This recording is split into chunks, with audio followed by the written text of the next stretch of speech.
Chapter 15 focuses on three key areas: cost allocation, customer profitability, and sales variance. We'll explore why customer economics differ, which is crucial for understanding how different factors impact the profitability of each customer. We'll also look at how indirect costs are assigned, a process that helps us allocate expenses more accurately across different customers or products. Finally, we'll discuss where profitability insight begins, giving us a solid foundation for making better business decisions. This chapter sets the stage for a deeper understanding of how costs and revenues interact to shape overall profitability. When we look at customer economics, it's important to understand why revenues and costs vary so much across different customers. First, customer size plays a big role. Large accounts might bring in higher revenue, but that doesn't always mean they're more profitable. Factors like discounts, special contract terms, and dedicated support can significantly affect the true profitability of these accounts. Next, order complexity is a key consideration. Customers placing small, frequent, or highly customized orders often require more processing and coordination. These types of orders consume additional resources in logistics and administration compared to straightforward, routine transactions. Another important factor is the service level customers demand. Different customers have varying expectations regarding returns, delivery schedules, sales visits, technical help, and after-sales support. Each of these services carries indirect costs that impact overall profitability. Understanding these components, customer size, order complexity, and service level, is crucial for accurately allocating costs, measuring customer profitability, and analyzing sales variances.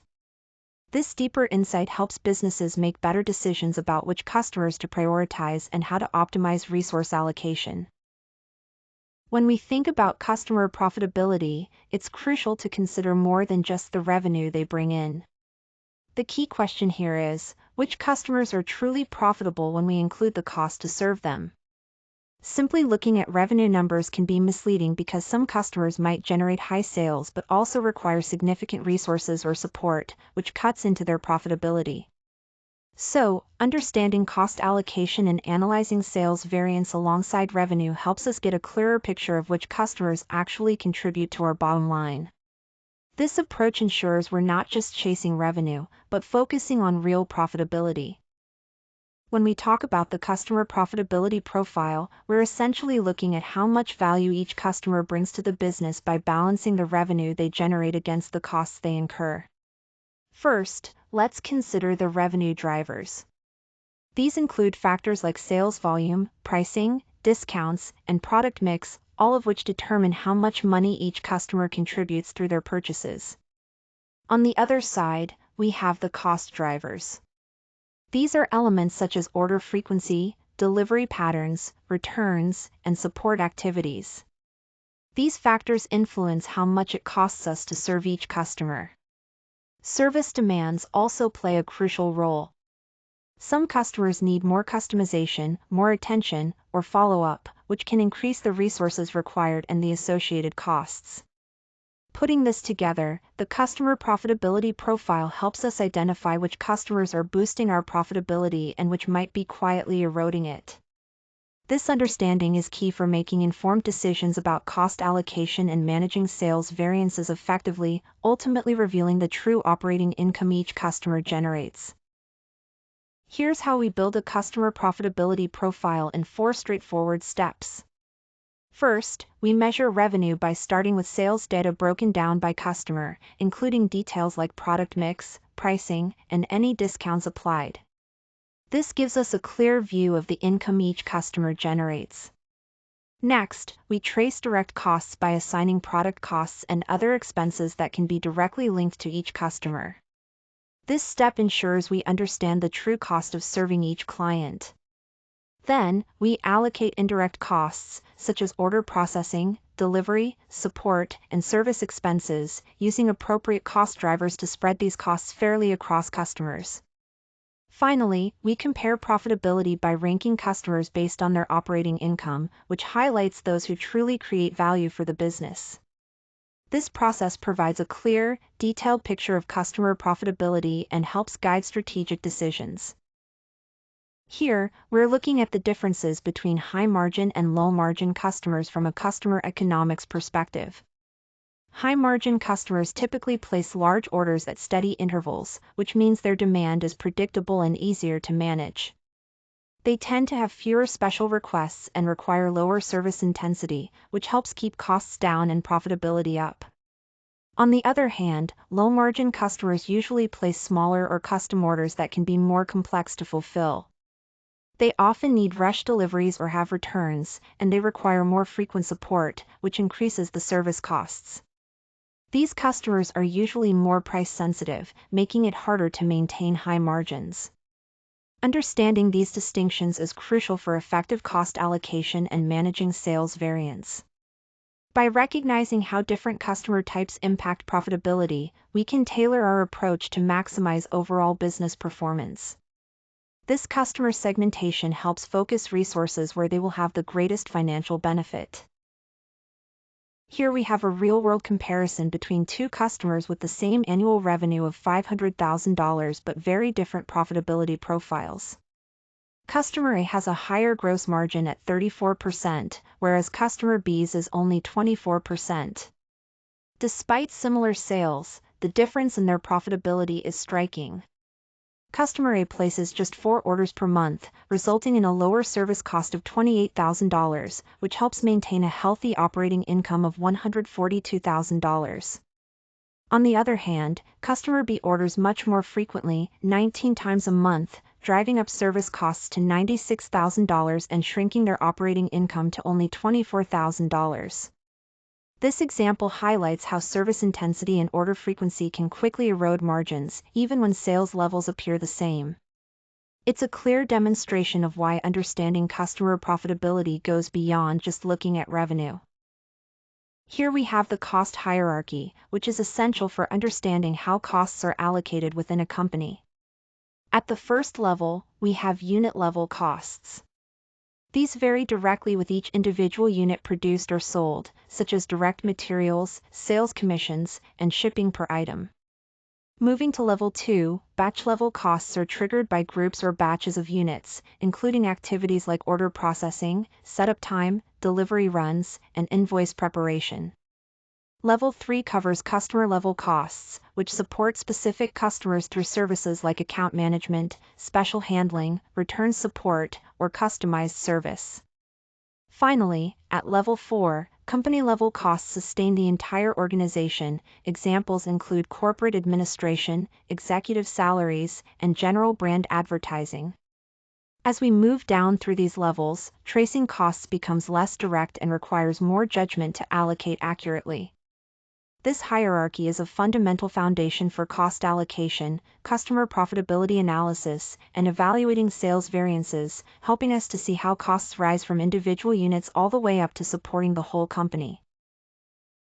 Here, we see how profit becomes much clearer when we trace costs step by step, from the unit level, to the batch level, to the customer level, and finally up to the company level.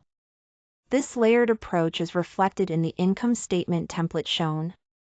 Starting with revenues at the top, each category of costs is deducted: unit-level costs, batch-level costs, customer-level costs, and company-level costs. By breaking down costs this way, we isolate the specific sources of expenses rather than lumping them all together. This makes analyzing customer profitability far more meaningful, as it reveals where exactly costs are coming from in relation to each customer or batch. Instead of just looking at a single margin figure, this detailed method helps us understand the true drivers of operating income and highlights opportunities for improvement. When we look at allocating indirect costs, it's important to remember that many customers actually use the same support activities. This means that simply assigning costs directly can be misleading. The chosen basis for allocation plays a critical role because it directly affects the reported profitability of each customer. If we allocate these costs poorly, it can lead to bad decisions that might hurt the business. Indirect costs don't come with customer name tags, so the tricky part is figuring out how to assign these shared resources in a way that's logical, useful, and defensible. Getting this right helps us understand true customer profitability and explains sales variances more accurately. This careful allocation is key to making informed, strategic decisions that drive better results. When we talk about good cost allocations, it's important to remember that they aren't random, they need to be based on a clear and logical rationale. One key principle is cause and effect, meaning costs should be assigned according to the activities or factors that actually drive those costs. This way, we're matching expenses to their true sources. Another crucial concept is benefits received. Essentially, the customer or business unit that gains more value should absorb a larger share of the costs.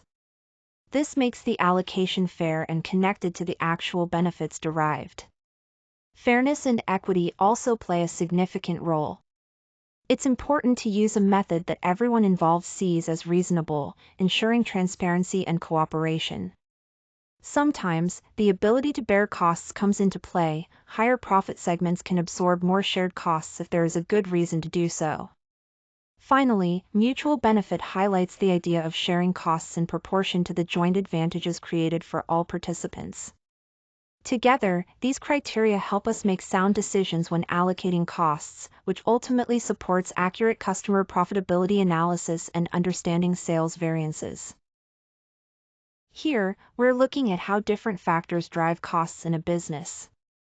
First, we have the number of deliveries. As this increases, shipping and handling costs naturally go up. Then there's order complexity. More complex orders require additional picking, packing, and support time, which adds to expenses. Customer service calls also play a role, since more calls mean higher costs for the service department. The key takeaway is the importance of cost allocation. We want to assign costs to the specific factors that actually cause them, so we can better understand customer profitability and sales variance. This cause and effect approach helps us to manage costs more effectively and make smarter business decisions. Here, we focus on the principle that customers who derive greater value should bear a larger share of the costs. This approach ties indirect costs not just to the quantity of services used but to factors like the intensity of service, the level of support required, or the access to benefits they enjoy. Essentially, costs are allocated based on the actual benefits received by each customer or segment. This ensures a fairer distribution that reflects the true value delivered, improving accuracy in cost allocation, customer profitability analysis, and understanding sales variances. The key takeaway is that by aligning costs with benefits received, we achieve a more meaningful and equitable cost allocation. Here, we're talking about the importance of fairness and equity in cost allocation. One key issue is inequitable allocation, where high-service customers end up being subsidized by routine customers because a single broad rate doesn't account for the different ordering, delivery, and support requirements each customer has. This can distort profit figures, making some of our best customers seem unprofitable. To address this, we adopt a fair allocation approach. This means customers who use more resources are assigned a higher share of the costs.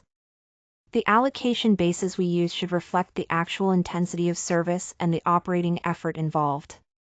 When we do this well, the reported margins give a more accurate picture, which in turn helps us make better decisions about pricing, the level of service we provide, and customer retention. Overall, an equitable cost assignment treats similar customers similarly and ensures that unusual demands don't get unfairly spread across all customers. This principle helps us maintain fairness and transparency in how costs and profits are reported. Now, let's discuss the fourth criterion for cost allocation, which is based on the ability to bear costs. Essentially, this approach allocates costs according to the capacity of customers or products to absorb them.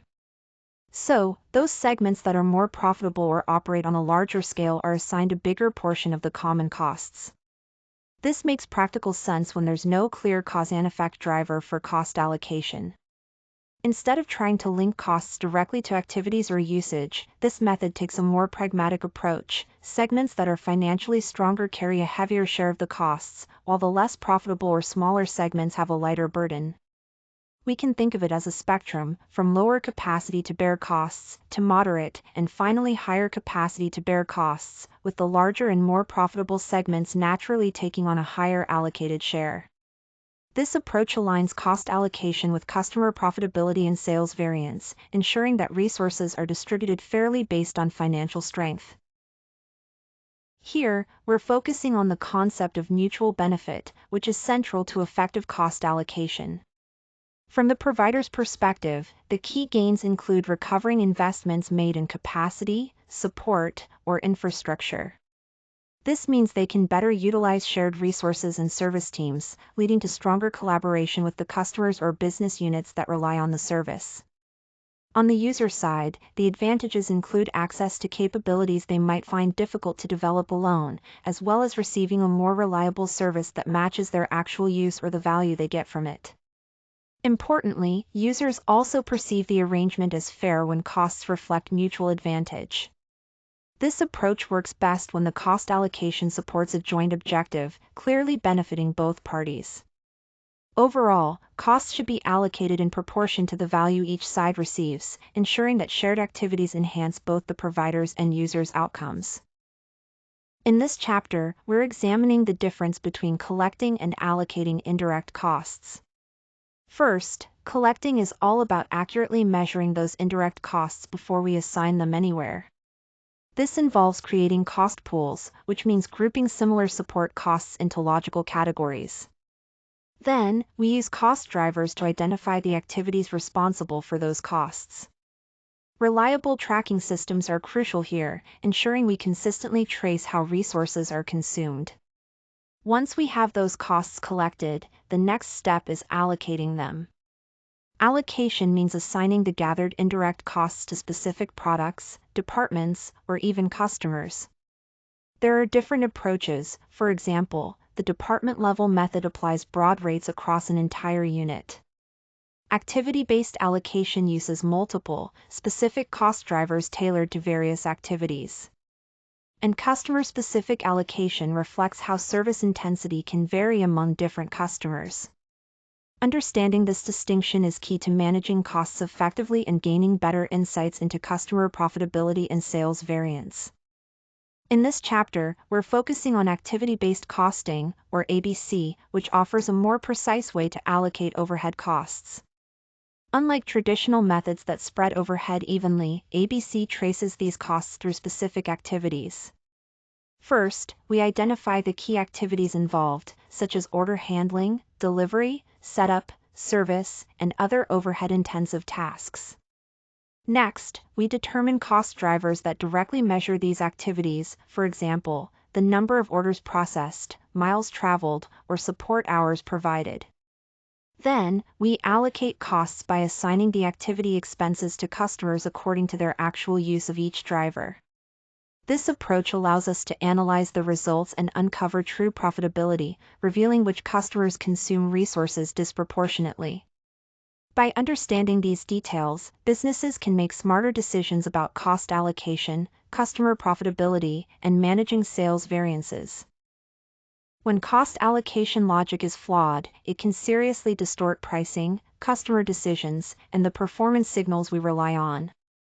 One common mistake is using a single cost driver for everything, which makes complex customers appear more profitable than they really are.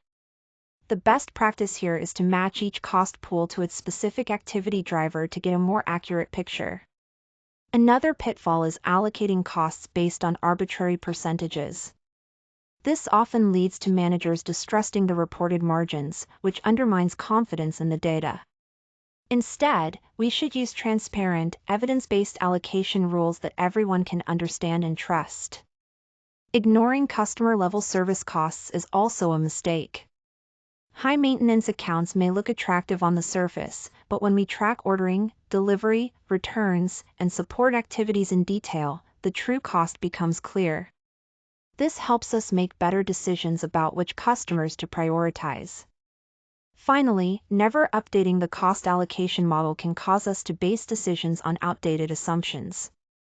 Since products, channels, and customer behavior constantly evolve, it's critical to review and update the drivers regularly to keep the model relevant and accurate.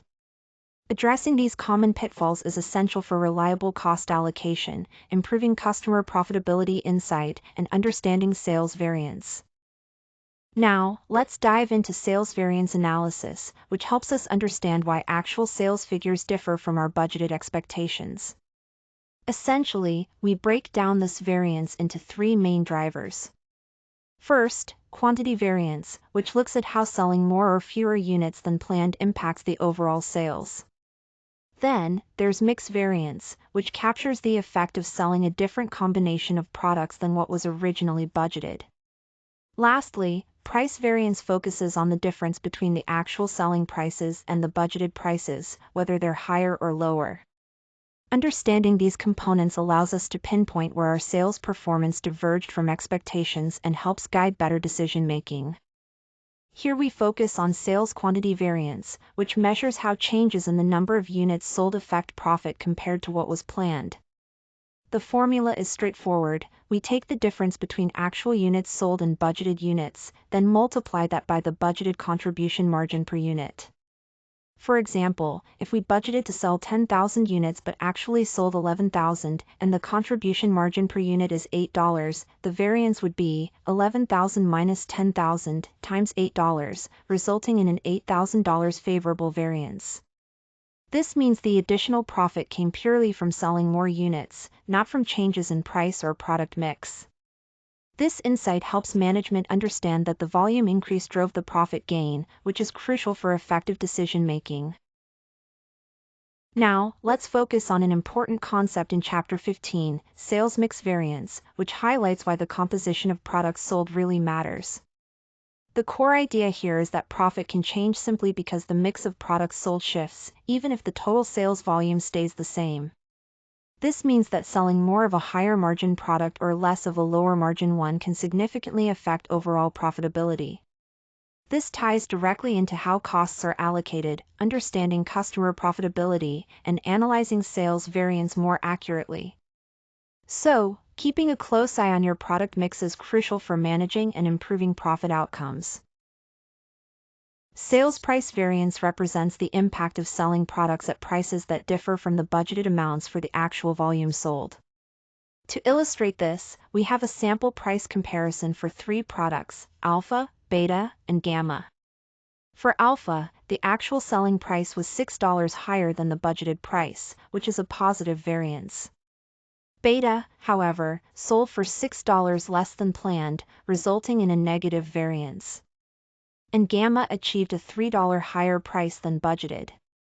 The main factors that influence these variances include discounting and promotional activities, which can lower prices, competitive pressures that force price adjustments, the bargaining power customers hold to negotiate better deals, and shifts in market demand that can drive prices up or down. Understanding these drivers is crucial for effectively managing cost allocation, customer profitability, and overall sales variance. When evaluating customer profitability, the first step is to identify which customers are truly profitable. This means not just looking at sales volume, but comparing revenues against the specific costs associated with each customer. This approach allows us to see which relationships are actually generating operating income. Next, we need to understand changes in the sales mix. Even if total units sold remain stable, a shift toward different products or customer segments can impact profits significantly. For example, moving sales toward higher margin products or more profitable customer groups can boost earnings, while the opposite can reduce them. Analyzing pricing impacts is also crucial. Price variance helps us determine if changes in margins are due to charging more, offering discounts, or facing competitive pressures that force prices down. This tells us whether price adjustments are driving profit changes. To get a complete picture, we must ask three key questions: who is making money? What has changed in the sales mix? And what has changed in pricing? By integrating customer profitability analysis with sales variance, we gain a comprehensive understanding. Customer economics reveal who is generating profit, while sales variance explains why the results have shifted. Together, these lenses guide better decision-making and more effective resource allocation. Not every customer is worth investing in for growth. It's crucial to prioritize those who offer sustainable profit potential over the long term. When the cost to serve certain customers outweighs the value they bring, we need to reconsider and adjust the service levels accordingly. This involves careful cost allocation, analyzing customer profitability, and tracking sales variance to make informed strategic decisions. Ultimately, the key question is, who should the company serve, and at what cost? Making these choices wisely ensures resources are focused on the most valuable relationships. A strong allocation system relies on being a repeatable management process, which is crucial for consistency and accuracy. The first step is to plan the allocation method carefully, ensuring it fits the organization's needs. Next, we identify cost pools, grouping similar costs together to make allocation manageable. After that, selecting the right cost drivers is essential as they link costs to activities or products in a meaningful way. Once these are defined, it's important to communicate the assumptions behind the allocation clearly, so everyone understands the basis for the numbers. Finally, monitoring the process and making adjustments as needed ensures the system remains effective and relevant over time. This disciplined approach to managing cost allocation helps improve customer profitability analysis and sales variance understanding. To understand customer profitability, we need to look beyond just sales volume. It's really about the combination of revenue patterns and the costs involved in serving each customer. By profiling customer profitability, we can identify which relationships are truly adding value and which ones might be quietly draining resources. Implementing a cost hierarchy allows us to analyze operating income more accurately by assigning costs to the appropriate activities. When it comes to allocations, strong criteria such as cause and effect, benefits received, fairness, the ability to bear costs, and mutual benefit are essential to ensure accuracy and transparency. Finally, sales variance analysis helps explain why actual performance deviates from expectations. When used alongside profitability analysis, it becomes a powerful tool to inform smarter strategic decisions. These are the key points to keep in mind as we wrap up this chapter.